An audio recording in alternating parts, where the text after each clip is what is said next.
Business comes in all sizes. Customers may be just around the corner from your company, or halfway around the globe in faraway markets. From single standard shipments to large volume transports, complex logistics and supply chain solutions, DSV is but a click or a call away. In more than 80 countries around the world, on land, by air or by sea, we protect your shipment and support your need for speed. Even heavy cargo is easy to handle with our online services, and our experts are used to addressing the elephant in the room. So if you think big, you should think DSV. We offer a competent partnership that gets things moving. For small startup businesses, for large corporations, for anyone with towering ambitions. You need it, we move it.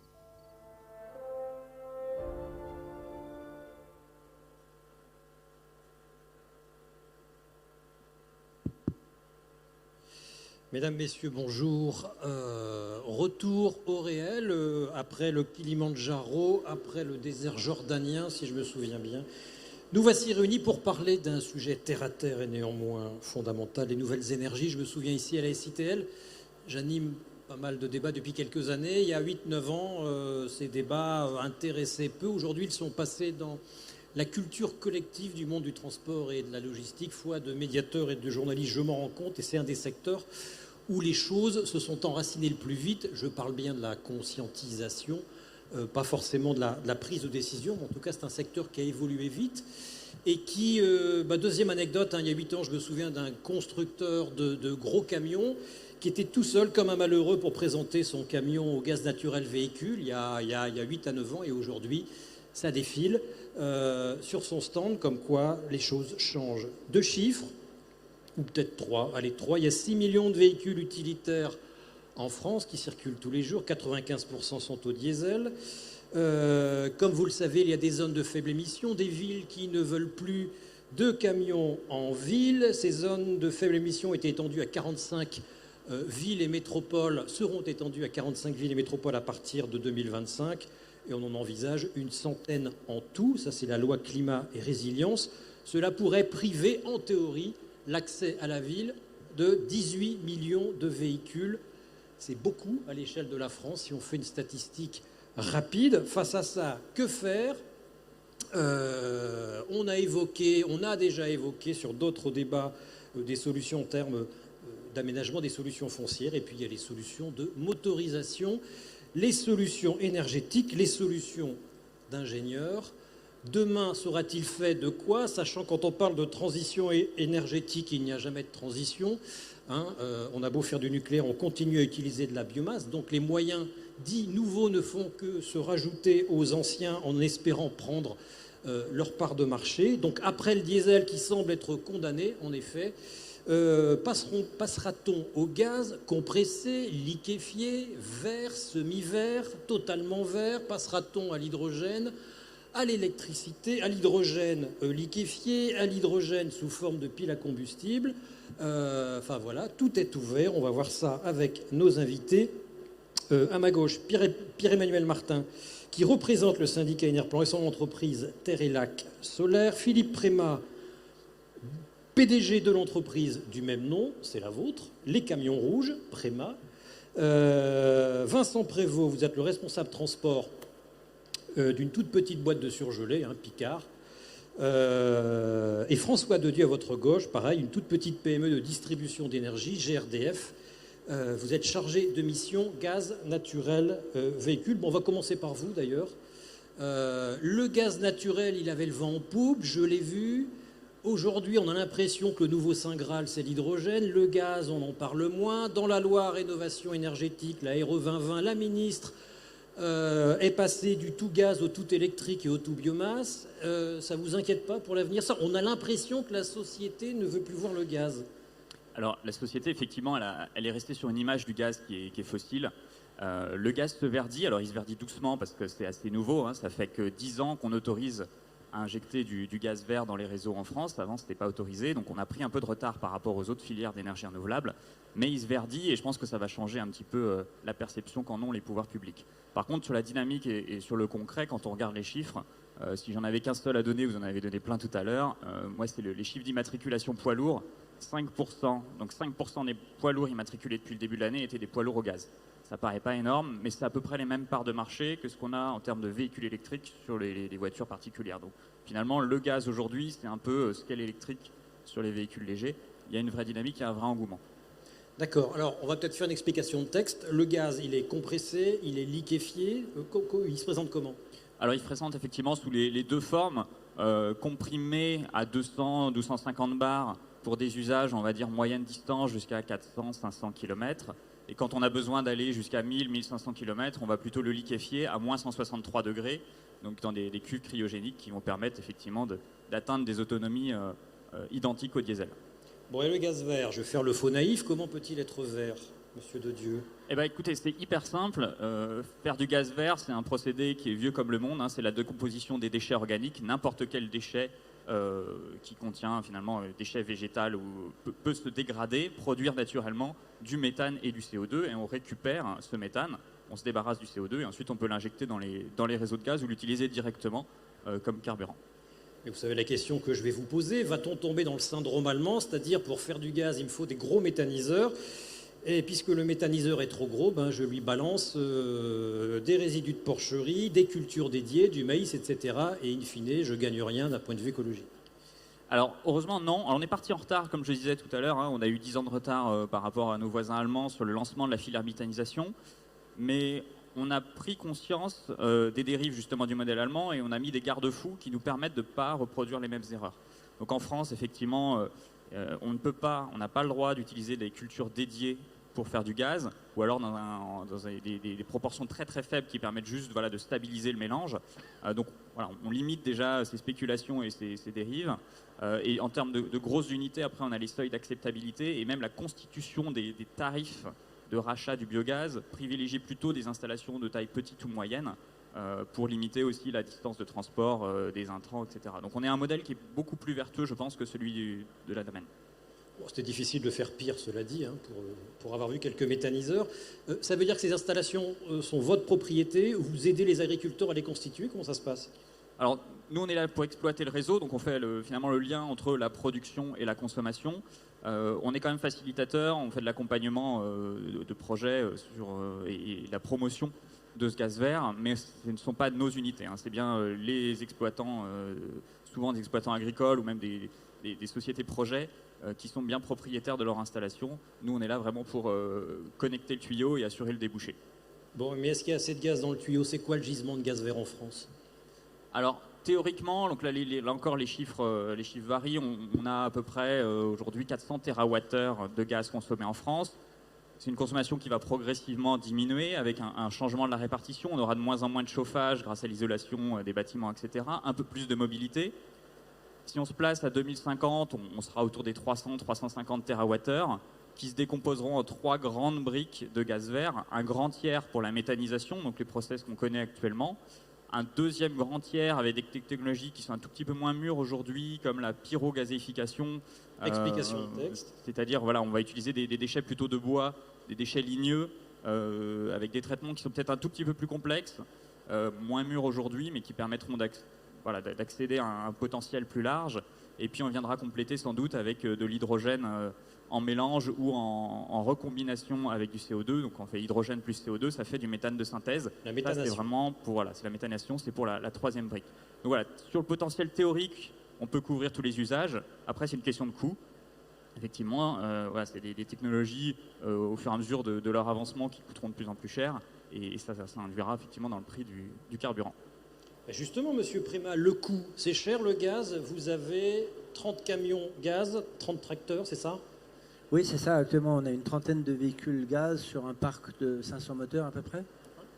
Et alors, aujourd'hui, c'est un peu particulier. Enfin, depuis 2-3 mois, on a un problème de coût des matières premières dans tous les secteurs d'activité, et notamment le pétrole et le gaz. Et sur le gaz, la particularité, c'est qu'on n'a pas l'effet amortisseur des taxes. Ce qui fait que le gaz, aujourd'hui, exceptionnellement, vaut un peu plus cher que le gazole. Mais en général, il est un peu moins cher et ça permet d'exploiter un véhicule à partir du moment où on fait entre 80 et 100 000 km par an à ISO-coût d'un véhicule diesel comparable. Mais il faut quand même rouler beaucoup. Oui, il faut rouler, enfin beaucoup. On est capable aujourd'hui, avec un véhicule bien exploité, même en Île-de-France, si on met deux chauffeurs sur un véhicule, par exemple, de faire jusqu'à 150 000 km par an. Donc, dans ce cadre-là, l'utilisation d'un véhicule au GNC, et nous particulièrement, on roule au bio-GNC, de faire des économies par rapport à un véhicule traditionnel. GNC, gaz naturel comprimé ou compressé, je ne sais pas. Compressé, oui. D'accord. En termes techniques, est-ce qu'il y a une contrainte à la fois pour le routier, pour le camion, une contrainte de maintenance? Alors, on avait à l'origine plusieurs contraintes. D'une part, on avait le problème de la connaissance du matériel. Après, on avait le problème du réseau d'approvisionnement. On disait pourquoi il n'y a pas de camion parce qu'il n'y a pas de station, et pourquoi il n'y a pas de station parce qu'il n'y avait pas encore de camion. Donc on tournait un peu en rond. Depuis 3-4 ans, ce problème est en phase d'être réglé. Ça, c'était le premier problème. Le deuxième problème, c'était l'autonomie des véhicules, puisque on a besoin en régional, puisque c'est principalement sur du régional que le GNC est pertinent, on a besoin d'avoir 450-500 km d'autonomie. Au départ, on avait du mal à avoir des réservoirs qui permettaient de charger plus de 130-150 kg. Aujourd'hui, on est à 170 kg. Et quand on est sur une consommation moyenne de entre 32 et 35 kg, on arrive à faire 450-500 km dans les meilleurs cas de figure. Ça, c'était la deuxième contrainte. La troisième contrainte, pour les tracteurs routiers, sur un ensemble routier, donc le PTRA était limité à 44 tonnes, alors que sur un véhicule isolé, un 19 tonnes, un 26 tonnes ou un 32 tonnes, on avait la faculté d'avoir une tonne de plus de PTAC. Donc 32 tonnes, 33 pour 32 et 27 pour 26. Et depuis le début de cette année, le mois d'avril, on a eu sur les cartes grises des véhicules qu'on immatricule la faculté de mettre plus une tonne pour les véhicules équipés au GNC. Ce qui fait qu'aujourd'hui, en termes de performance, d'autonomie et de charge utile, parce que c'est aussi ça qui fait la compétitivité du transport routier, c'est notre charge utile, aujourd'hui ce problème est résolu. Le seul problème qui reste encore un petit peu sur les tracteurs routiers, c'est la puissance, puisqu'aujourd'hui on est limité en gros à entre 400 et 450 chevaux suivant les marques qu'on utilise, mais avec un couple de 2000 Nm qui est un peu juste. Il faudrait plutôt qu'on ait 450-500 chevaux avec 2300-2400 Nm pour avoir vraiment un véhicule équivalent à un véhicule diesel. Mais pour l'instant, on s'en accommode. Si on roule beaucoup, on perd un petit peu en vitesse moyenne horaire si on a des parcours accidentés. Mais globalement, en Île-de-France, on a très peu de perte de vitesse moyenne horaire. Bah oui, elle est déjà tellement faible que de toute façon... Exactement, et si on doit rouler dans Paris à 30 km/h, le problème ne se pose même plus. Effectivement, l'histoire de la PTRA, PTAC, mine de rien, c'est une tolérance de l'État. Voilà. De toute façon, vous êtes obligé de gagner en poids à cause des réservoirs, mais ça, on l'oublie. C'est ça que ça veut dire. Oui, tout à fait. C'est compensé, puisque en gros, les bouteilles de gaz pèsent en gros, quand vous mettez 170 kg de gaz sur un tracteur routier, l'équipement des bouteilles fait à peu près 1 tonne, et donc c'est compensé sur la carte grise. Alors après, on est donc à 45 tonnes. Il faut faire attention à la répartition des charges, puisqu'on peut être notamment sur l'essieu moteur du tracteur, dépasser les 12 tonnes. Donc ça, il faut être vigilant sur la répartition. Nous, ce qu'on a fait personnellement dans notre entreprise, on a choisi des empattements un peu plus longs, puisqu'on était parti avant sur des 3,70 m, et là maintenant on était sur des 3,90, 3,85, 3,90, qui permettaient d'allonger légèrement l'empattement du véhicule et de disposer donc des bouteilles un peu plus grandes, et on répartit un peu mieux la charge. Très bien, je continue mon premier tour de table, Monsieur Prévost. Vous êtes au gaz, vous êtes à l'hydrogène, vous êtes à l'électricité. Je fais comme si je ne savais pas, bien sûr, c'est juste pour avoir la transition. C'est une politique Picard d'avoir des véhicules de livraison des magasins les plus propres possibles. Avec quelle source d'énergie, quelle motorisation? Alors aujourd'hui, ce qu'on utilise le plus en mode production, c'est le gaz, et c'est le résultat et le fruit de différents tests qu'on a menés à travers notre engagement dans le club Déméter dans un premier temps, et surtout dans notre politique volontariste au niveau RSE.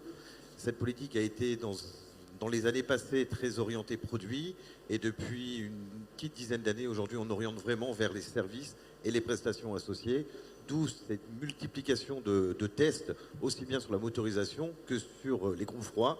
Comme vous l'avez dit tout à l'heure, nous sommes un petit épicier du surgelé. Donc la partie motorisation et groupe froid sont indispensables et indissociables surtout. Donc aujourd'hui, l'électrique, on l'a testé pour des questions d'autonomie et de charge utile. Ce n'est pas adapté à notre activité. Même en ville, même pour la livraison urbaine de vos magasins? On pourrait sur les hypercentres. Sur les hypercentres, du fait de la logistique urbaine qui contraint de plus en plus les gabarits de véhicules dans l'accès des centres-villes, c'est plus adapté. Maintenant, dès lors que vous êtes en périphérie ou en province, l'utilisation devient beaucoup plus compliquée. Et je rejoins mon confrère sur l'utilisation plutôt du gaz, qu'on soit sur les flux amont plutôt sur du GNL. Tout à l'heure, François l'a bien rappelé, en termes d'autonomie, on dépasse aujourd'hui plus de 1000 km, donc on peut approvisionner l'ensemble de notre réseau de distribution. Vous avez des SMI en GNL? Oui, au niveau... En compte propre? Non, nous prestons 100% de notre activité transport avec des partenaires historiques qu'on sécurise parce que les investissements sont très lourds. Donc on accompagne aussi bien au niveau technique que pédagogique nos partenaires pour pouvoir mettre en place et en œuvre la politique et la transition énergétique du groupe dans les années à venir. C'est-à-dire vous sécurisez comment? Vous leur garantissez un même tarif pendant un certain temps? Comment ça se passe? Alors, au-delà de l'aspect économique des choses, qui est important, on contractualise également avec eux sur des périodes beaucoup plus longues pour les rassurer, eux et leurs partenaires financiers, donc les banques et ou les assurances, à investir fortement dans cette transition. Parce que vous doutez bien, aujourd'hui on a un parc magasin de plus de 1000 magasins, on a 1050 magasins à peu près, on ne pourra pas se permettre d'attendre que la réglementation devienne restrictive pour se mettre en ordre de marche. Donc on a besoin, nous, d'investir rapidement sur ces technologies pour pouvoir se mettre en ordre de bataille. Et l'offre est suffisante en termes de transport, en termes de matériel, en termes de gaz? Vous, client, vous estimez que l'offre est là? Alors, même si M. Prélat l'a dit tout à l'heure, il y a eu un énorme effort de réaliser aussi bien par les constructeurs que par les distributeurs, l'offre pour nous n'est pas suffisante aujourd'hui. Je parle bien pour Picard. Et c'est pour ça qu'on a créé un projet de toutes pièces, d'ailleurs avec le concours de GRDF dans le sud-ouest, où on a construit notre propre station d'avitaillement. Et ça nous a permis de renouveler 100% de notre flotte de distribution sur le Grand Quart sud-ouest en bio-GNV. Parce qu'évidemment, quand on parle du gaz, il faut évidemment exclure le gaz fossile et aller vers des énergies renouvelables, type le biogaz. Et donc on a écrit une page de l'histoire en local avec différents acteurs, les acteurs politiques évidemment, qui se sont associés à ce projet, mais également les acteurs économiques et locaux. La zone dans laquelle nous sommes installés, nous avons un méthaniseur juste à proximité, donc ce gaz est réinjecté dans le réseau et nous avitaillons directement à proximité. Donc vous avez signé un accord avec le monde agricole, vous avez votre propre station que vous avez financée vous-même, les collectivités vous ont aidé, GRDF vous a aidé, comment ça s'est passé? Tout à fait, il y a eu une création, là au départ c'était un projet 100% privé. Ouais. Les politiques sont venus nous solliciter pour faire partie de l'aventure, on a accepté avec grand plaisir évidemment. Donc il y a la mairie Villeneuve-sur-Lot, la communauté d'agglo du Villeneuvois et la région Nouvelle-Aquitaine qui nous ont suivis. Donc, au-delà de nos véhicules qui chargent sur cette station, nous avons également les BOM et les véhicules de ramassage scolaire. Les BOM, les bennes ordures ménagères. Tout à fait. De la mairie et de la communauté d'agglo qui s'avitaillent sur cette propre station. Alors, c'est les agriculteurs en direct ou GRDF qui vous fournit le gaz? Alors, aujourd'hui, on ne peut pas s'avitailler immédiatement auprès du méthaniseur. On n'a pas le droit. Donc, c'est réinjecté à travers le réseau, ce qu'expliquait très bien tout à l'heure François, et nous vous invitons directement sur notre station. Monsieur Prémat, vous avez tendu le micro. Il faut, quand on est transporteur, avoir sa propre station. Vous êtes obligé d'investir vous-même, sinon c'est trop long? Pas forcément, mais enfin nous on a fait ce choix. Nous on l'a fait en partenariat avec un gazier Donc on a un terrain, grâce à la communauté d'agglo de la région de Montereau, on a un terrain qui était mitoyen à notre site de Marolles-sur-Seine, en Seine-et-Marne. On a acquis un terrain de 10 000 m² pour justement faire une station de gaz. Mais au préalable, on avait demandé l'accord à la communauté de communes, qui nous a donné son accord très favorablement. Ils nous ont aidés d'ailleurs, puisque eux-mêmes envisageaient d'avoir un projet de station gaz pour justement permettre à des consommateurs locaux de se ravitailler. Et donc on a ouvert nous cette station au mois d'avril, avec aussi une aide de l'ADEME, puisqu'on a réussi à avoir une aide de l'ADEME pour les véhicules. Et donc l'avantage, c'est qu'on n'a pas de risque de pénurie de gaz d'une part, et puis de problèmes de déperdition kilométrique pour faire des détours. Bon, là on est chez nous, donc on peut faire le plein le matin au départ ou le soir quand les conducteurs rentrent, donc c'est vraiment idéal. Une autre chose qu'il faut signaler, c'est que l'avantage du gaz compressé, mais le GNL c'est un peu pareil, c'est que le plein prend 10 minutes, un petit peu comme un plein de carburant traditionnel, comme du gazole. Donc ça c'est un avantage, c'est rapide, c'est-à-dire que le véhicule il rentre, il fait son plein, 10 minutes, il peut repartir pour une autre tournée avec un autre chauffeur. Ça réclame une formation particulière, un geste particulier par rapport à un plein traditionnel? Pour le GNC, non, à part que c'est un petit peu différent d'un plein traditionnel. La seule précaution qu'il faut prendre, c'est sur du GNL, puisque là, on manipule du produit à moins 163 degrés, et là, il faut respecter une procédure, le port des EPI, casque, visière, gants de protection, et avoir quand même un minimum d'habilitation des conducteurs qu'on destine à faire ces pleins. Monsieur Dedieu, qui de l'œuf ou de la poule entre la station et le camion, c'est fini, c'est bon, il y a suffisamment de stations maintenant, ou alors chacun se renvoie la balle toujours, ben non, c'est toi qui vas payer, ben non, j'attends que tu aies des camions, etc., etc. Je pense qu'on a passé une étape. Là, on doit être, alors j'ai pas le compte exact, on doit être à pas loin de 170 stations publiques en France. À cela s'ajoutent des stations privées, donc on a à peu près 400 stations en France qui distribuent du GNV. Je veux dire, la partie station est en voie d'être résolue. Maintenant, effectivement, il faut que l'offre véhicule continue de s'étoffer. Pour que, voilà, si de plus en plus de marques, on continue d'avoir un écosystème pérenne. Monsieur Prévost, une fois que vous aurez tous vos camions, enfin vous les avez déjà quasiment en gaz, vous aurez fait que la moitié du chemin, parce que le froid sur vos magasins, il est bien fabriqué par quelque chose. Vous avez une réflexion là-dessus, l'origine de l'électricité qui vous fournit le froid dans vos magasins? Alors, sur ce terrain-là, comme je vous ai expliqué tout à l'heure, on était très orienté pendant de nombreuses années sur la partie produit. Aujourd'hui, nous faisons la partie service, prestation, mais également sur la partie magasin. Alors, je suis beaucoup moins à l'aise sur cette partie magasin, parce que ce n'est pas dans mon périmètre direct de responsabilité. Maintenant, j'ai mon collègue du développement durable qui est ici présent. Et ce sont des choses sur lesquelles nous réfléchissons, évidemment, tant sur la production du froid en magasin pour la partie stockage, donc qui comprend à la fois la chambre froide et les bacs, mais également sur la consommation d'énergie dans le magasin lui-même. La climatisation, l'éclairage, ce genre de choses. D'accord, bien. Il y a une solution, en fait, je cherchais juste une transition. Il y a une solution en la présence de mon voisin de gauche, monsieur Martin. Vous, dès que vous voyez une grande surface d'entrepôt, de parking, vous vous frottez les mains pour vous. C'est de la surface possible pour capter l'énergie solaire. Vous couvrez les surfaces inutilisées d'ombrières et de panneaux solaires. C'est ça. Alors oui, on se frotte les mains, mais il y a quand même un propriétaire, donc il faut aussi qu'il se frotte les mains avec nous.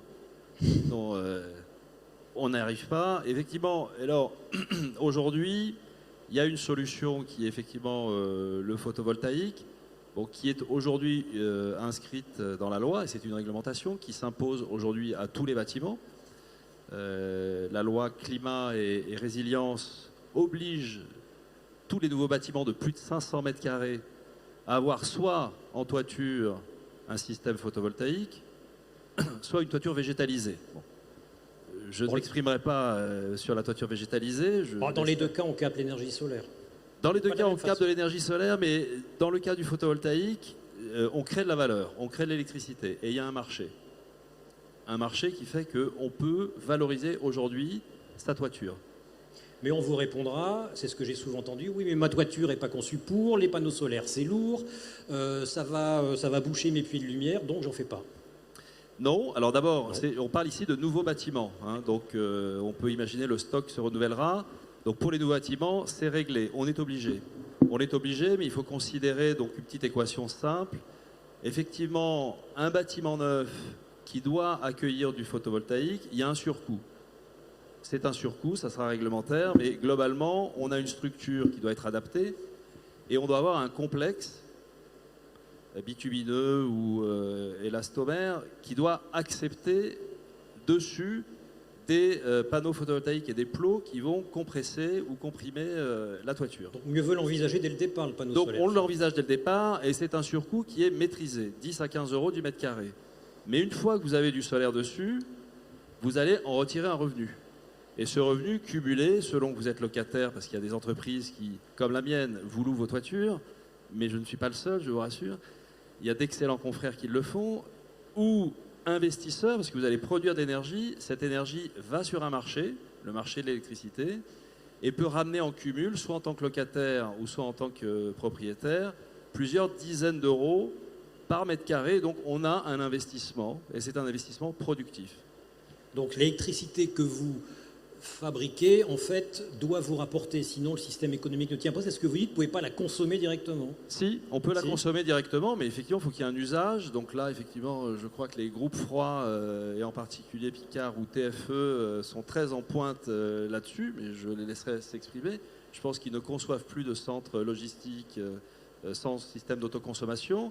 Donc on va avoir directement l'électricité qui est consommée par les usages qui sont sous le bâtiment, et qui le seront aussi demain, certainement par une flotte de véhicules électrifiés, celle de vos collaborateurs pour les véhicules privés, qui vont tôt ou tard être tous en moteur électrique, ou sinon vous pouvez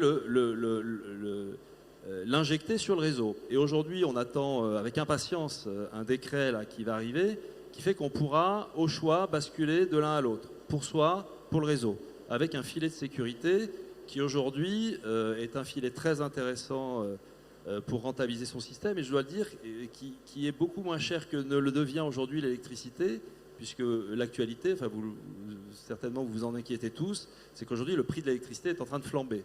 Nous, avec le solaire, ça ne flambe pas. Ça reste extrêmement compétitif aujourd'hui. Est-ce qu'avec tout ça, l'idée de, voilà, j'ai un entrepôt logistique, est-ce que je peux me dire, je vais, avec mes panneaux solaires, produire exactement tout ce que je consomme à l'année? C'est du fantasme?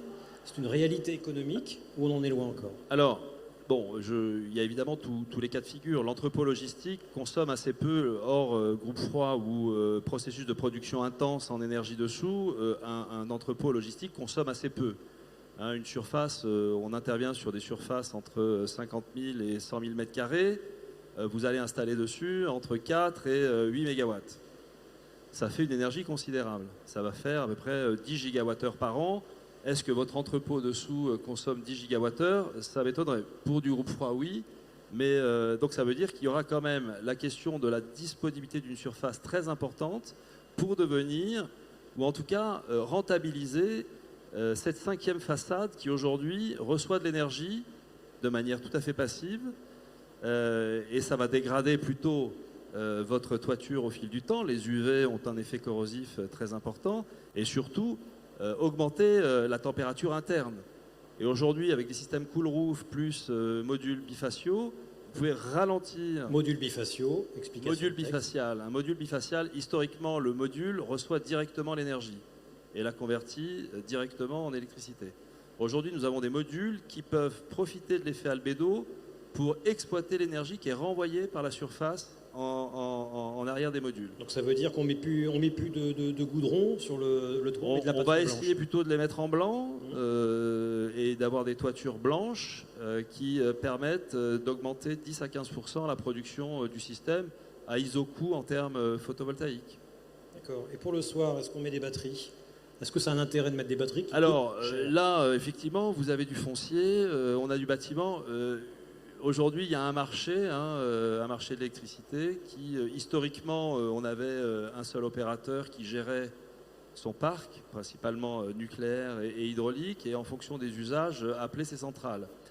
Aujourd'hui, nous avons plutôt maintenant un marché plus dynamique avec du dispatchable, ce qu'on appelle du dispatchable, que le réseau va appeler dans l'instant. Et ça, effectivement, ce marché est en train de se développer avec des batteries lithium-ion. Donc une batterie lithium-ion, 1 mégawattheure, c'est un container, c'est 18 mètres carrés. Certains entrepôts commencent à s'équiper de cette batterie pour pouvoir restituer et jouer sur le marché de l'électricité avec l'énergie produite dans la journée pour la balancer à 19h, 20h quand le marché est le plus élevé. Ou être juste en appui de RTE. Donc là, on propose, et ça c'est un marché très important, qui est le marché de la capacité garantie. C'est-à-dire que c'est ce qu'on appelait les centrales dispatchables. Peut-être que vous ne serez appelé que 2 heures dans l'année, mais RTE vous paye constamment, tous les jours, votre mise à disposition d'une capacité, d'une puissance appelable à tout moment. Et ça veut dire qu'on devient propriétaire, gestionnaire d'entrepôt, on devient micro-producteur d'électricité, potentiellement. Alors disons, il faut peut-être plutôt trouver les partenaires qui vous aident à aller là-dessus. Donc là, on sera plutôt avec des entreprises qui effectivement, soit vous proposeront des partenariats ou un clé en main. Après, c'est un métier un peu compliqué, donc on ne s'improvise pas producteur d'énergie. Et en règle générale, ce qu'on observe, c'est plutôt, alors à part un de vos contemporains historiques, M. Norbert d'Entresang, qui est un gros acteur du solaire photovoltaïque, ainsi que Jackie Perreno, on voit plutôt émerger des modèles où le propriétaire du foncier va plutôt s'associer ou trouver l'entreprise, le contractant général, qui est capable de concevoir, construire, exploiter sur ce marché, soit dans un modèle purement locatif, on paye une rente au mètre carré, on va dire 2 euros au mètre carré par an, ou one shot, ce qui permet peut-être d'ailleurs de payer une partie des travaux, une couverture, une rénovation. Et après, et l'autre modèle, c'est peut-être vous devenez aussi co-investisseur avec ce partenaire qui vous assure une garantie, une performance et peut-être un revenu un peu plus élevé. Donc on aura ces 2 modèles possibles. Mais libre à chacun d'entreprendre ce qu'il a envie d'entreprendre dans la vie, mais être producteur d'électricité, c'est un peu complexe parfois. Monsieur Prémat, ça vous inspire des investissements futurs? Vous imaginez déjà vos futurs entrepôts, de tout passer à l'électrique pour vos camions petite distance? Ça a l'air simple comme ça. Oui. Alors, nous, on n'a pas beaucoup de surface d'entreposage. On fait du transport et de la location, mais dans un domaine où on a peu de logistique. Donc, on n'a pas beaucoup de surface disponible. Donc, pour l'instant, on n'a aucun de nos bâtiments qui est équipé, mais on y réfléchit. Par contre, aujourd'hui, pour les véhicules électriques, dans l'activité qui nous concerne, on n'a quasiment pas de solution, puisque nous, on fait que du transport lourd dans toutes les gammes.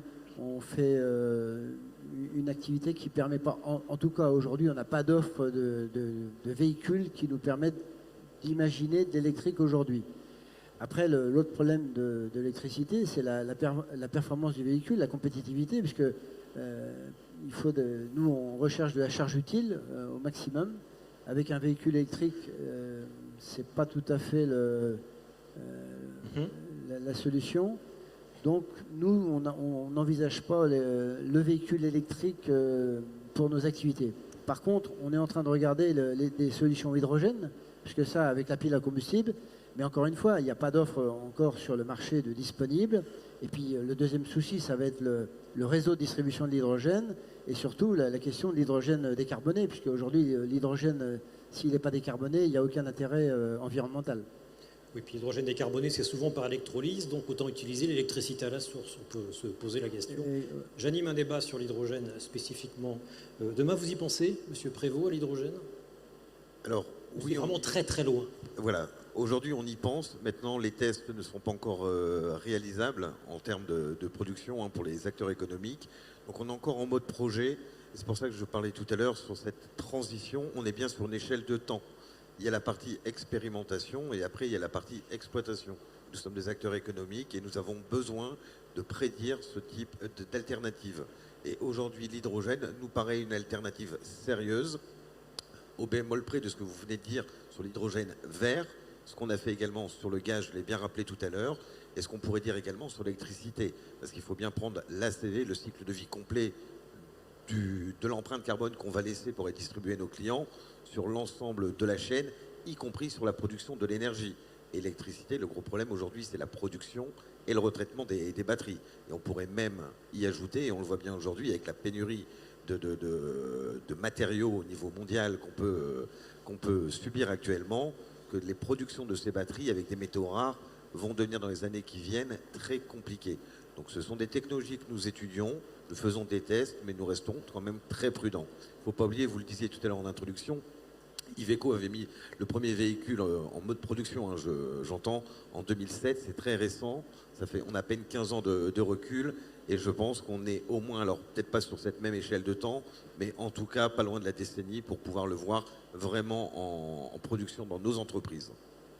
C'est difficile de choisir pour l'avenir finalement. Le gaz, effectivement, il est là, il est bien installé. L'électricité, on la voit. L'hydrogène, bien que promu par tout le monde à la tête de l'État, ça reste encore un peu du domaine du fantasme. C'est insécurisant tout ça. Enfin, comment on choisit tout simplement? C'est un calcul uniquement économique? C'est de la veille réglementaire? Parce que je vous ai lancé sur la RE 2020. Enfin, on voit à l'État qui, tout d'un coup, passe du gaz à la biomasse. Est-ce que demain, dans 5 ans, ce ne sera pas autre chose? Est-ce qu'on peut investir quand on n'est pas sûr de la volonté de l'État derrière laquelle se trouvent des subventions, des aides, du suramortissement, ceci, cela? Comment on fait la veille énergétique quand on est à la tête d'une entreprise?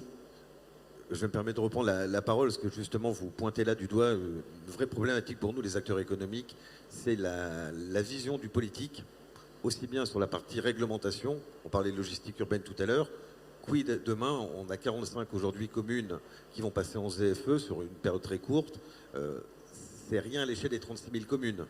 Et quand on est transporteur, quand on est chargeur, quand on est énergéticien, peu importe, nous, ce n'est pas au niveau de la commune qu'on doit se situer. C'est à minimum au niveau de la métropole, voire au niveau national. Et le Graal serait au niveau européen, qu'on ait une vision du politique sur les années à venir, sur les investissements qu'on doit nous produire, chargeurs, pour pouvoir accompagner sur les investissements futurs de nos partenaires quand on est en prestation, comme c'est le cas chez nous. Et également un autre pan qui doit être adressé, c'est la partie fiscalité. Parce que la réglementation de la fiscalité vont conduire évidemment nos choix stratégiques. Monsieur Prémat, la fiscalité, elle vous est favorable par la loi climat et résilience qui a prolongé le suramortissement jusqu'en 2030, laquelle loi a démultiplié les ZFE, c'est la carotte et le bâton. C'est un avantage important, ça, des suramortissements. Oui, ça permet de compenser à peu près la moitié du surinvestissement que l'on a sur un véhicule gaz aujourd'hui, hein, puisqu'en gros un véhicule gaz coûte 30% de plus qu'un véhicule diesel traditionnel. C'est uniquement la moitié. Par contre, la mauvaise nouvelle de la loi climat et résilience, c'est qu'on était déjà un des pays européens ayant le plus de TICPE. Et demain, avec l'abandon de la fameuse ristourne de la TICPE pour les transporteurs, on va se retrouver complètement décalé. Ce qui fait qu'à terme, nous, on a une vision assez pessimiste de la situation. On verra plus des camions français, mais des camions européens sillonner la France, et on n'aura pas réglé le problème. Sachant qu'aujourd'hui, les véhicules qui circulent, les véhicules européens, hein, qui ne sont pas français, qui circulent sur le territoire français, ne font pas un litre de carburant sur le territoire français. Ils achètent du gasoil à la frontière, au Luxembourg ou en Espagne, beaucoup moins cher que le nôtre. Et donc, l'État est complètement perdant de cette disposition et de cette position fiscale qui est incompréhensible pour nous, transporteurs. Bon, vous êtes pour la taxe carbone, finalement. Oui, tout à fait. Oui. Ah oui. Et ce qu'il faudrait, c'est une fiscalité européenne. Il faut arriver à une harmonisation européenne de la fiscalité. Et ça, c'est un vrai sujet. Parce que là, nous, on fait des lois franco-françaises, comme on a l'habitude de faire. Nous, on surtranspose. Et résultat, on perd... notre pavillon national perd en compétitivité. Et au lieu de voir des camions français sillonner les routes françaises, on voit des camions étrangers. Donc, on ne solutionne pas le problème. Taxe carbone qui a été réintroduite dans la loi de climat et résilience, c'est l'article 6, avec possibilité pour les régions de l'appliquer à elles-mêmes, même si c'est anticonstitutionnel, vu que seul l'État a le droit de voter les impôts, mais finalement c'est vers ça qu'il faut aller. Enfin, la taxe carbone pourrait aider à la transition énergétique, monsieur Dedieu. C'est aussi ce qu'a prévu l'Europe, hein, juste dans l'actualité de l'été. Donc il y a eu la loi climat résilience, mais il y a aussi le paquet climat européen avec finalement plus d'une dizaine de textes proposés. Parmi lesquels le règlement CO2 pour les véhicules de moins de 3,5 tonnes qui donne une vraie direction vers l'électrique, mais aussi un projet de seuil de taxe commun pour tous les carburants en Europe et qui ferait effectivement un peu table rase des taxes existantes et des ristournes éventuelles pour harmoniser. En tout cas, c'est un début d'harmonisation. Donc on voit que c'est en projet en tout cas et c'est en bonne voie. Monsieur Martin. Oui, alors moi, pour notre filière, hein, le photovoltaïque, si effectivement vous disiez il y a 10 ans, vous prêchiez un peu dans le désert, si je comprends bien, sur ces thématiques-là. Je pense que le fait que l'audience, aujourd'hui, nombreuse et attentive, et les questions qui sont soulevées importantes montrent qu'on va dans le bon sens. Donc si on doit prendre rendez-vous dans 10 ans, peut-être que toutes ces problématiques soulevées auront été dépassées. Donc il faut quand même garder une certaine, non seulement optimisme, mais raison garder, à savoir le bon sens veut que ce soit demain décarboné, propre, renouvelable, et toutes ces solutions doivent être regardées dès à présent avec attention. Si on prend juste le solaire, il y a 10 ans, vous m'auriez fait venir ici, bon je n'étais pas vice-président, et on n'avait peut-être pas autant d'expérience, mais c'était quand même des coûts astronomiques. On mettait du solaire, 1 mètre carré, pour comparer, c'était 700 € d'investissement. Aujourd'hui, 1 mètre carré, c'est 150. On produisait sur 1 mètre carré une quantité d'énergie. Aujourd'hui, on en produit 70% plus. Ce qui veut dire quoi? C'est-à-dire que le coût du kilowattheure photovoltaïque aujourd'hui produit sur une toiture, un entrepôt ou des ombrières a été divisé par 10 son coût de revient, son coût de production par rapport à ce qu'il y avait il y a 10 ans. Ça veut dire qu'aujourd'hui, nous avons un coût du kilowattheure solaire qui est pratiquement autoporté, et dans le contexte actuel de prix haut pour l'électricité, là où l'État subventionnait, maintenant nous abondons au budget de l'État par des mécanismes complexes de compléments de rémunération qui sont l'équivalent des taxes d'importation sur les produits pétroliers, mais avec un mécanisme réversible. C'est-à-dire qu'on abonde aujourd'hui au budget de l'État. Donc si, pour ce qui s'agit du solaire, la route, elle est tracée. Aujourd'hui, dans 10 ans, nous aurons peut-être un matériau complètement intégré. On ne se posera même plus la question, comme le bardage, comme l'isolation, un bâtiment sera solaire. Et un parking, parce qu'il faut quand même penser à vos collaborateurs, je suppose que vous avez des parkings. Moi, je vous invite à les solariser, puisque nous, on a fait beaucoup de parkings solaires pour des industriels. On a fait à peu près 10 hectares dans la vallée de la Chimie, au sud de Lyon. Et on n'a que des échos favorables. Des salariés qui, après, au siège, hein, je parle, ou qui repartent après une journée de travail en plein été dans une voiture à 65 degrés, voiture qui s'abîme évidemment, puisqu'il y a des épisodes de grêle, il y a des épisodes, puis les UV font que la voiture va un petit peu ternir. Et bien là, on n'a que des éloges. Et on a des directeurs de sites qui disent vous créez du vrai confort. Donc on a une électricité qu'on produit au-dessus des voitures. On rend du confort aux usagers, qui sont vos salariés. Demain, on peut aussi imaginer des bornes électriques, parce qu'ils auront des voitures électriques. Ils viendront au travail. Et là, il y aura peut-être une réflexion à vous à avoir de ce point de vue-là, plutôt, enfin, au même titre que les avantages en nature, peut-être proposer à vos salariés une électrification gratuite des voitures. Sachant que là aussi, hein, enfin, on ne l'a pas évoqué, mais le stockage batterie par la mobilité va être un point important. C'est que demain, une voiture peut servir de batterie, et reverser au réseau son trop plein d'énergie, parce que en règle générale, 25 km en moyenne hein, pour aller au travail chaque jour fait que votre batterie, il y a 90% de disponibilité que vous pouvez allouer au réseau. Accueil de l'énergie, restitution d'énergie. Et ça, c'est des modèles qui vont s'imposer. Donc sur la question du solaire, moi je suis extrêmement positif et optimiste, et je ne peux que vous inciter à regarder ces solutions.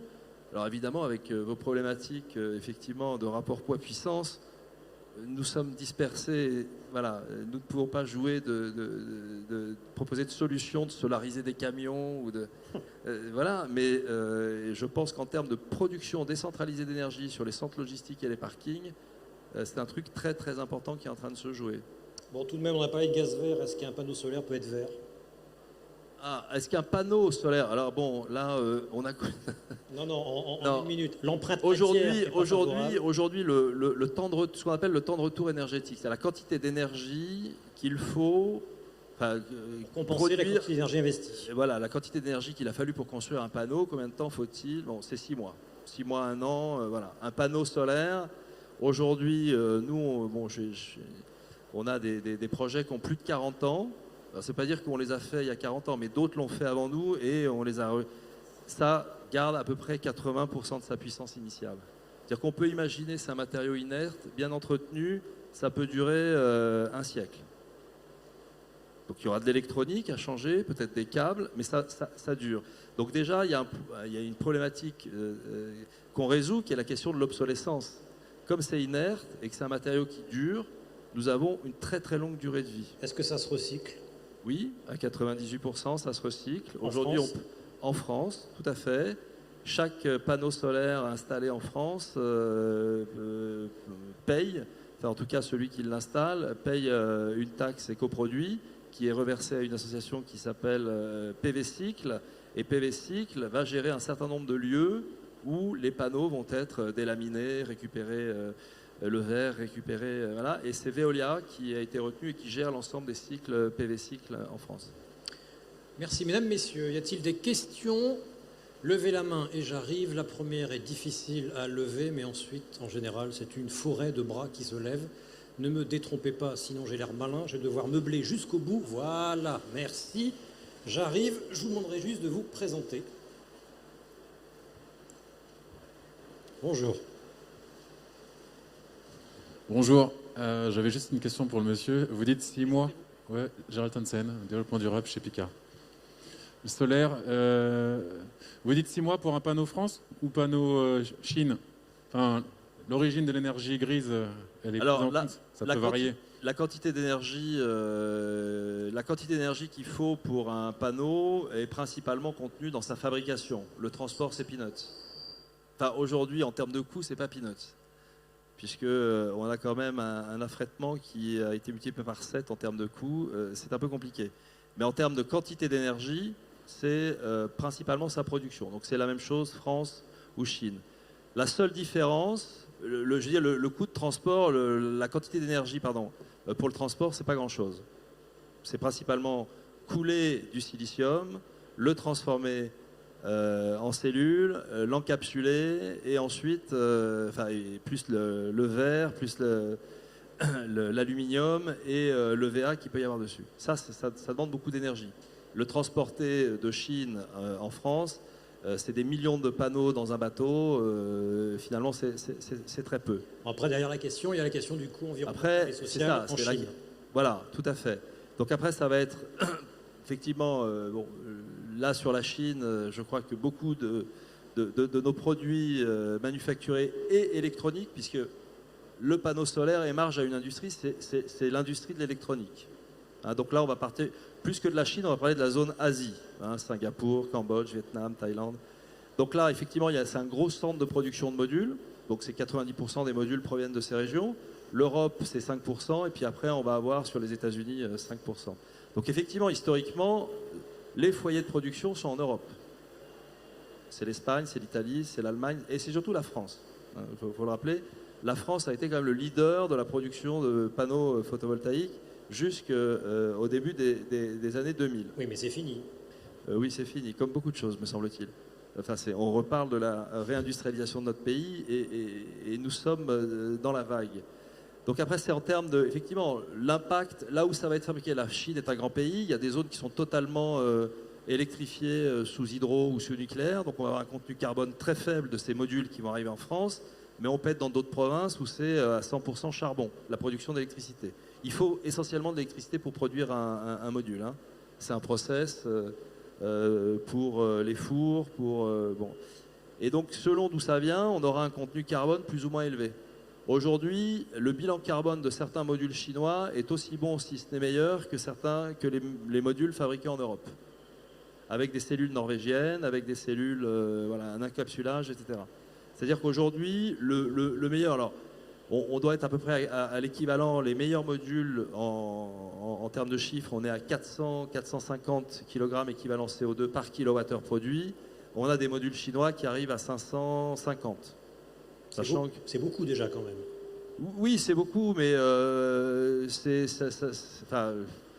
on dit souvent que le jour où 100% de l'énergie sera décarbonée et le solaire aura une place très importante, hein, je fais référence ici à une étude très importante de l'Agence internationale de l'énergie qui dit qu'en 2050, 95% de l'électricité produite dans le monde sera d'origine renouvelable et les 5% restants se battront entre le gaz et le nucléaire. C'est-à-dire, et là-dedans, le solaire aura une part conséquente, plus de 50%. Enfin, le rapport dit ça, mais à 4 conditions qui sont autant de probabilités à multiplier. Oui. Enfin, on ne va pas rentrer dans le débat, mais bon.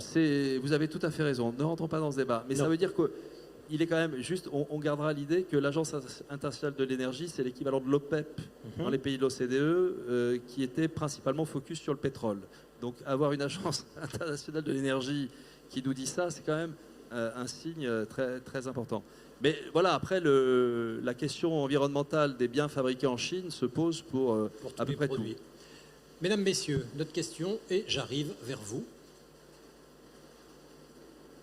J'arrive, monsieur, bonjour.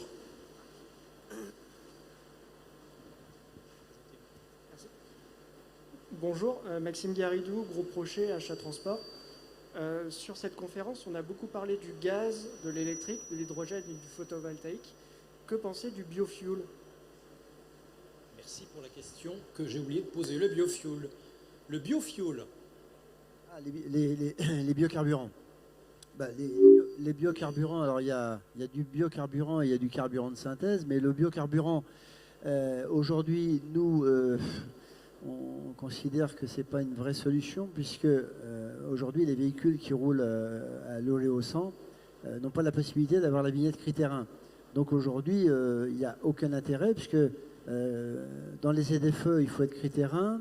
On va avoir en 2024 l'interdiction aux véhicules diesel d'entrer sur Paris. Donc la seule solution aujourd'hui, c'est soit l'électrique, mais pour nous, on n'a pas vraiment de solution, soit les véhicules gaz. Donc aujourd'hui, en l'état actuel des choses, tant que les constructeurs de poids lourds n'auront pas l'obtention de la vignette critère 1, pour l'instant, on n'y voit pas d'intérêt. Deuxième facteur, c'est qu'il faut être équipé d'une cuve spécifique sur les dépôts des transporteurs. On ne peut pas commercialiser, puisque c'est uniquement pour une consommation propre, on ne peut pas commercialiser ou mutualiser une cuve de baissant. Donc pour nous, aujourd'hui, on considère que ce n'est pas une bonne solution, même si effectivement, ça peut être quelque chose qui est... c'est une énergie renouvelable, donc ça a du sens, mais aujourd'hui, malheureusement, ça ne nous convient pas. Sur cette question, monsieur Prévost. Alors, j'apporterai quelques compléments. Déjà, il faut distinguer dans les biocarburants les productions de première génération, de deuxième génération. Sur la première génération, on peut se le dire, il ne faut pas oublier que dans la RSE, il y a un aspect sociétal et social qui était une hérésie par rapport à cette production sur des terres arables pour en faire du carburant. Donc, je mets de côté volontairement cette première génération. Sur la deuxième génération, alors, je rejoins tout à fait M. Prémat sur son intervention, mais je mettrai plutôt en perspective qu'il s'agit là d'une technologie plutôt de transition et d'accompagnement à court terme. C'est sûr que par rapport au pétrole fossile, au diesel conventionnel, c'est toujours mieux. Mais ce n'est qu'une vision court terme. Donc c'est mieux que de ne rien faire, avec la limite par exemple d'accéder aux ZFE qui pourront ne pas rentrer dedans parce que hors critère 1. Mais il faut voir ça comme vraiment une vision à très court terme, pour engager la transition énergétique, mais ce n'est pas une fin en soi. Monsieur Dedieu. C'est une très bonne manière de décarboner la flotte existante finalement, parce qu'on parle beaucoup renouvellement, achat de véhicules neufs, là en particulier au gaz. Effectivement, sur une flotte existante, ça permet rapidement de décarboner, sans régler effectivement les problèmes d'accès aux ZFE, mais il reste encore quelques centaines de milliers de camions diesel sur les routes à décarboner. Sous réserve que les camions permettent l'utilisation du baissant, hein. Et toutes les motorisations ne le permettent pas. Messieurs, dames, une autre intervention, question. Madame, j'arrive.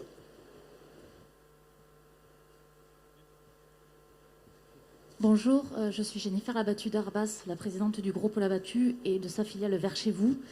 Et je voudrais répondre à Monsieur Garidou, qui est notre client, puisqu'effectivement, aujourd'hui, nous, on a un mix énergétique qui est assez important chez Labattu Group. On utilise le biogaz, l'électrique, mais également le baissant. On a converti une partie de notre flotte. Et effectivement, même si aujourd'hui le baissant est en critère 2, il faut savoir quand même que les constructeurs militent auprès du gouvernement pour le passer en critère 1. Puisque, excusez-moi, mais avec le masque, c'est difficile.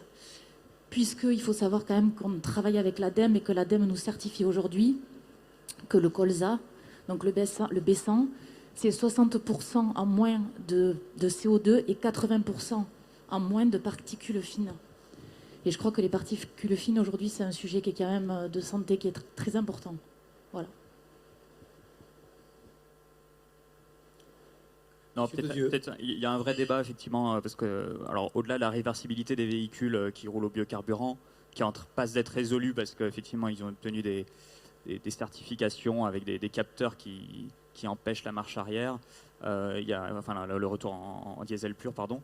Il y a quand même cette question des NOx. Effectivement, aujourd'hui, l'ADEME a des études qui sont assez contradictoires. J'en ai lu une il n'y a pas longtemps, faite avec Martin Brouwer, qui montrait qu'en cycle urbain, un camion baissant émettait 60% de NOx en plus qu'un camion diesel. Donc voilà, effectivement, il y a un gros débat encore qui n'est pas fermé sur la critère 1. Il reste à savoir comment le colza, la betterave, etc. ont été produits, l'impact écologique, etc. etc. Faire attention à ne pas reporter sur l'autre, à délocaliser l'empreinte écologique. Où est-ce qu'il y a une question? Il faut bien lever la main. Ben voilà, j'arrive.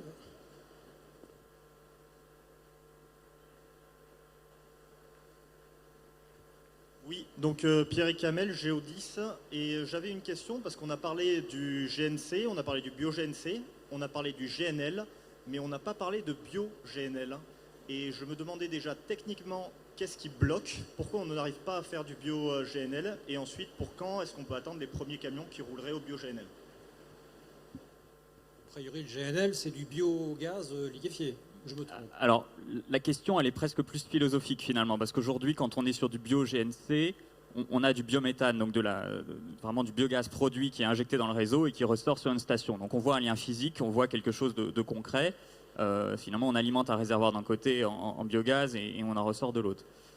Le GNL aujourd'hui, tel qu'il est produit, il est 100% importé de l'étranger.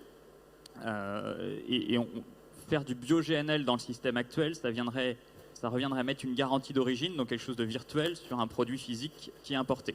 Donc on voit ce point de blocage aujourd'hui qui est un peu philosophiquement limitant. Et je pense que le vrai bio-GNL, c'est celui qui sera issu d'une production française, qui sera liquéfié en France. Pour ça, ça nécessite des tarifs spécifiques, parce qu'aujourd'hui, le mécanisme de tarif d'achat est plutôt dédié au gaz injecté dans le réseau. Il y a un tarif en cours de constitution pour le GNL, là où les unités sont loin du réseau, donc ça arrive. Et aujourd'hui, finalement, cette brique technologique de liquéfaction coûte un peu plus cher et amènera sans doute un tarif un petit peu différent de celui pour le gaz injecté. Mais a priori, on sait faire. On prend un gaz en sortie de méthaniseur, on peut le liquéfier, ou il faut vraiment une grosse infrastructure? Non, techniquement, c'est fait. Il y a déjà 1 ou 2 installations pilotes en France, donc non, on sait faire. D'accord. Donc pas besoin d'importer du Qatar ou de Russie? Pas besoin. Ou d'Algérie. Mesdames, messieurs, c'est toujours à vous. Vous êtes déjà rassasiés, vous avez très faim. Pas de questions? Ah, bah voilà.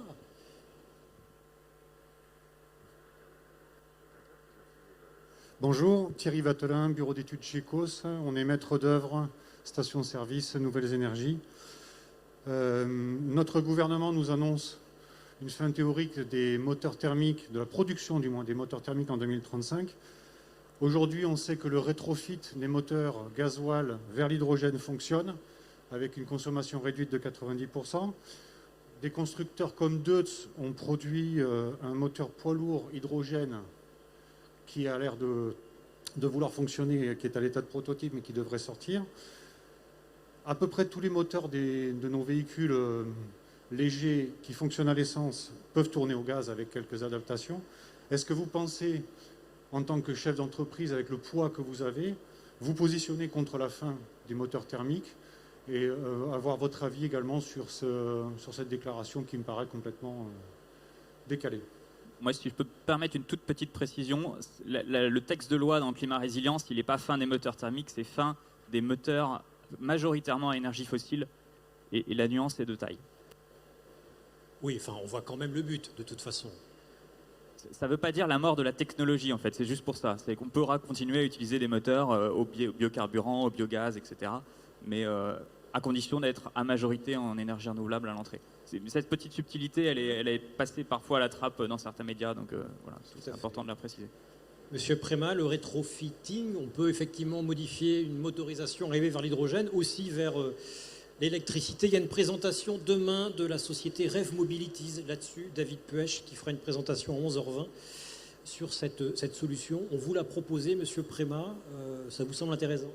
Oui, alors, il y a deux types de rétrofit sur l'hydrogène. Il y a soit le moteur thermique avec un fonctionnement avec de l'hydrogène, ou soit une pile à combustible. Alors, je ne sais pas ce que vous évoquiez, si c'était du rétrofit, puisque j'ai participé à une table ronde justement sur du rétrofit de véhicules diesel avec une pile à combustible, mais avec là un problème majeur qui était d'une part le ravitaillement de ces véhicules, ça c'était le premier problème, mais surtout que c'était un rétrofit qui coûtait, pour un tracteur routier qui vaut 100 000 euros, qui coûtait 500 000 euros.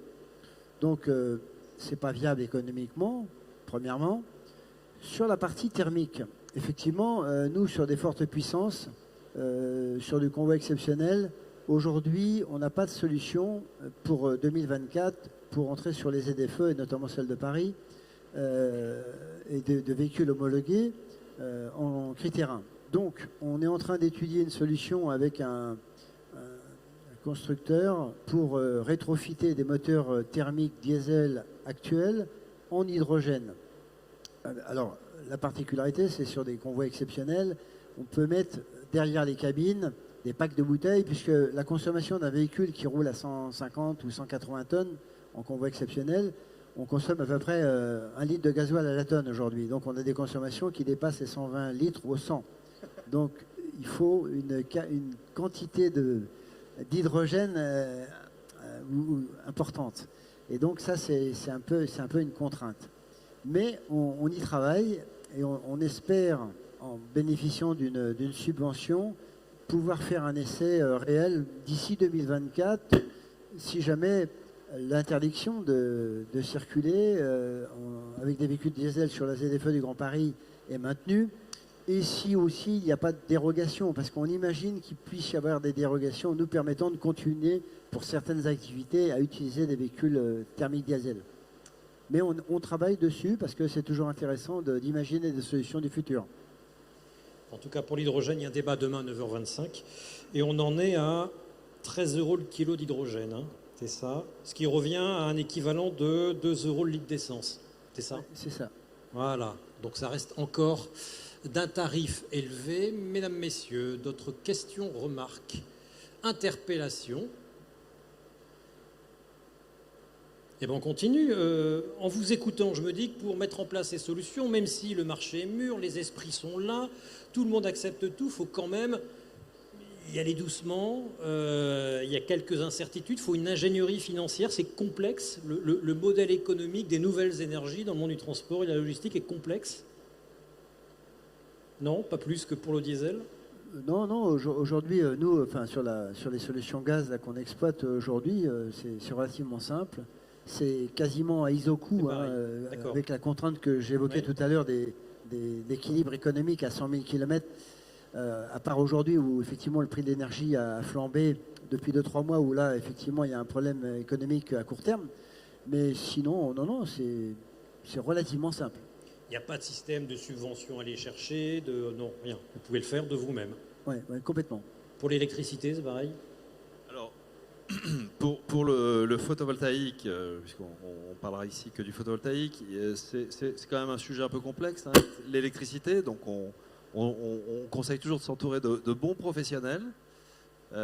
Donc là, si vous avez en tant que maître d'ouvrage ou assistance à maîtrise d'ouvrage, faites-vous accompagner pour sélectionner vos partenaires. Mais le cadre est maintenant relativement stabilisé, très clair. Hein, l'État a des ambitions. C'est sur les toitures, sur les grandes toitures en tout cas, c'est à peu près 1000 MW par an.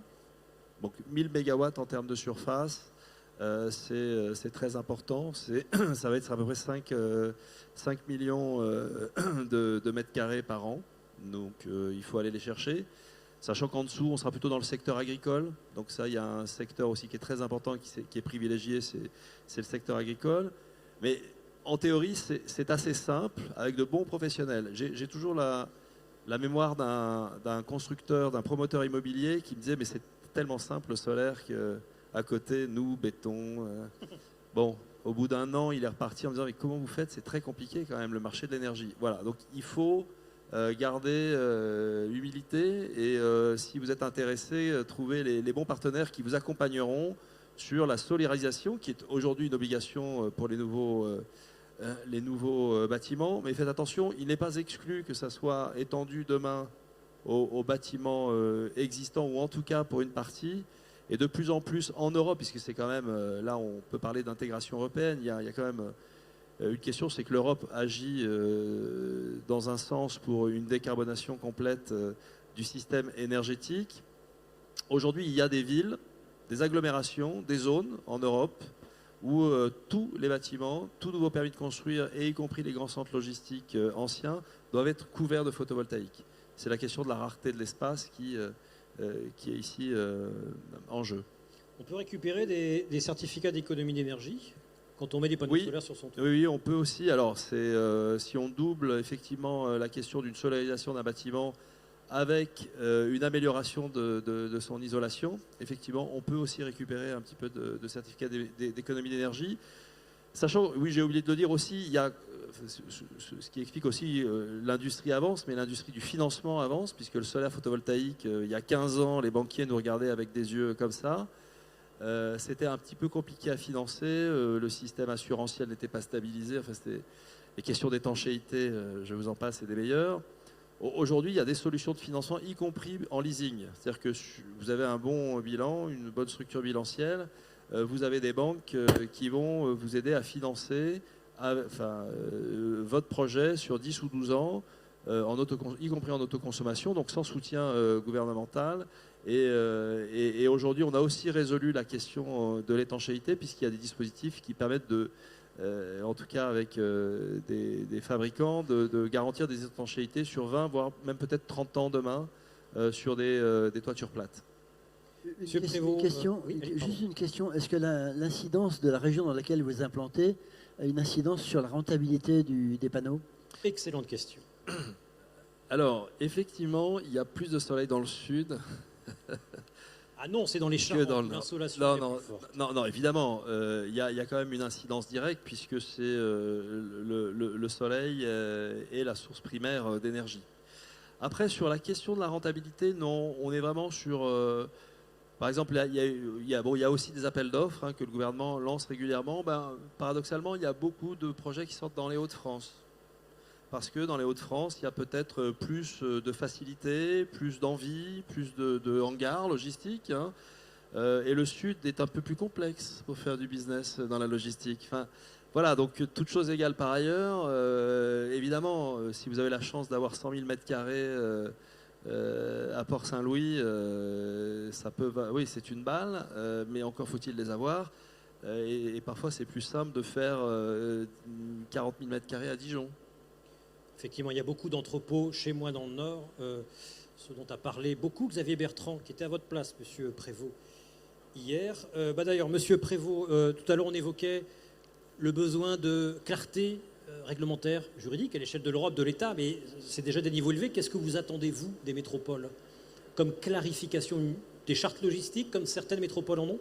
Exactement. Et tout à l'heure, je parlais en introduction de notre engagement avec une quarantaine d'acteurs économiques dans le club Déméter, et c'est ce qu'on essaye de prêcher en fait. On va à la rencontre des municipalités, des métropoles, des acteurs politiques pour les inviter à nous écouter et à entreprendre cette transition énergétique avec nous, parce que tout à l'heure vous l'aviez dit, et ça rejoint un peu la question de monsieur, il faut bien voir la transition énergétique comme une bascule qui va se faire dans le temps. C'est des parts de marché qui vont décroître pour certaines sur les énergies fossiles typiquement, et qui vont prendre de l'ampleur sur les énergies renouvelables. Et concernant les communautés de communes, les agglos, etc., ce qu'on attend, c'est qu'ils nous écoutent.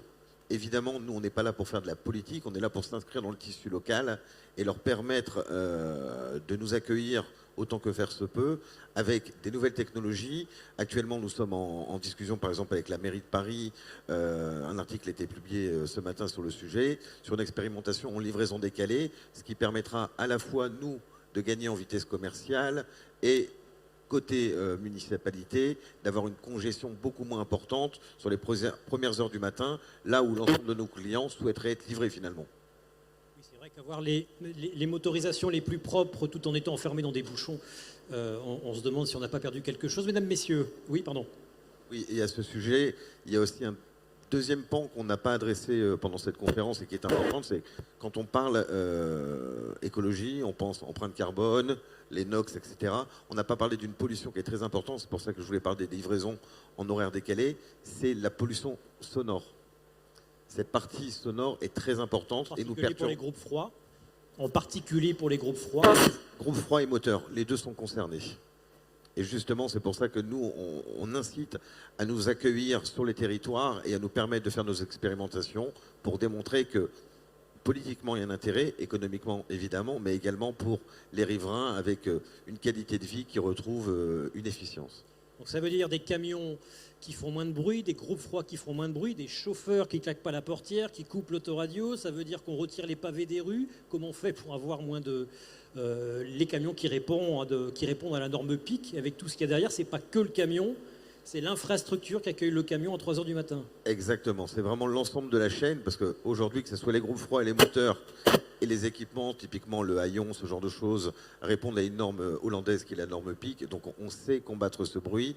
Néanmoins, le revêtement du sol, nous distribuons, comme beaucoup de nos confrères de la GMS, en rôle, donc typiquement le revêtement au sol a une incidence sur le bruit. Un revêtement qui n'est pas blanc, forcément, va générer du bruit.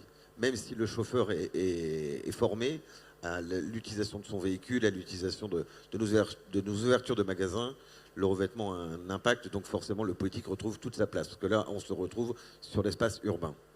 Voilà, comme quoi il ne suffit pas de changer une motorisation. Voilà, c'est une réflexion globale urbanistique, presque sociologique, sur l'impact des livraisons. Un groupe froid qui ne fait pas de bruit, c'est un groupe froid qui utilise quoi comme source d'énergie ? Alors là, pareil, on a fait diverses expérimentations. Nous, aujourd'hui, ce qu'on privilégie principalement, c'est la cryogénie et la cryogénie à l'azote.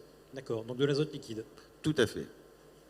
Mesdames, Messieurs, dernière salle de questions, si vous le voulez bien. Vous êtes donc repus. Monsieur Dedieu, vous avez démarré, vous allez conclure. C'est comme ça. Allez, non, petit mot de la fin. Je pense que mes confrères seront d'accord. Quelle que soit la solution choisie, déjà, je pense que ça dépend des usages. Et puis, ce qu'on va avoir besoin, c'est d'un peu de visibilité dans les années à venir. On va passer d'un monde de tout diesel, mono-énergie, à de toute façon plusieurs énergies qui vont se compléter, qui ne doivent surtout pas être en concurrence. Et pour ça, on a besoin d'un peu de visibilité. Là, on voit qu'à chaque changement politique, on change un peu d'axe, de discours. Et c'est pas bon pour le business, c'est pas bon pour faire des choix. Ça ralentit d'ailleurs la transition énergétique. Donc voilà, je pense que ce que les acteurs demandent, c'est vraiment de la visibilité, aussi bien fiscale en termes de subventions, de planifier à horizon 15 ans, 20 ans, pour qu'on y voit clair sur la suite. Et là, vous y voyez clair à l'aube de la campagne présidentielle, avec toutes les déclarations à droite, à gauche. Ça vous fait très peur ? Alors, c'est pas tellement en France, c'est plutôt en Europe que ça se joue, aussi bien sur les véhicules que sur les taxes qu'on a dit tout à l'heure. De toute façon, si c'est pas harmonisé au niveau européen, voilà, la France, hélas, a pas tous les leviers pour assurer la compétitivité des différentes énergies face au diesel. Mais la France croit qu'elle a tous les leviers, en la personne du président de la République ou de la présidente de la République. Mesdames, Messieurs, il vous reste 4 minutes. Eh ben non. Ah bah oui, bah voilà. Ce sera la dernière. Donc ce sera... Je vais encore, désolé, insister sur l'hydrogène, plus particulièrement Monsieur Martin. Juste, Monsieur Prévost, le GNL, les moteurs qui tournent au GNL font à peu près 50% moins de bruit. Et sur les stations GNL, l'azote liquide peut être rendu disponible. Donc ce sera peut-être la solution pour vous demain. Est-ce que, Monsieur Martin, vous avez envisagé dans la production photovoltaïque d'intégrer un jour l'hydrogène, la production d'hydrogène, puisque c'est la meilleure façon de stocker finalement l'électricité? Oui, tout à fait. Il y a des développements aujourd'hui qui sont importants par électrolyse. Il y a même des sociétés qui sont créées pour effectivement électrolyser à partir d'une forte composante solaire. Donc c'est principalement des électrolyseurs qui seront au cul de grands parcs solaires au sol. Donc on parle d'un contenu en électricité solaire de 40 à 60%. Puis le reste viendra du réseau, puisque vous savez que le réseau, c'est un marché.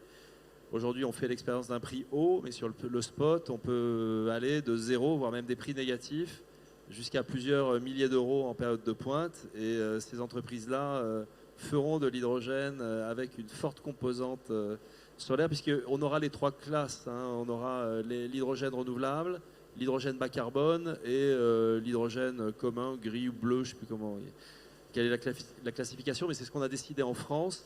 Et il existe aujourd'hui maintenant, et l'hydrogène renouvelable doit avoir une composante 40 ou 60% renouvelable, et on aura, en production directe, et le reste évidemment en énergie renouvelable achetée sur le marché.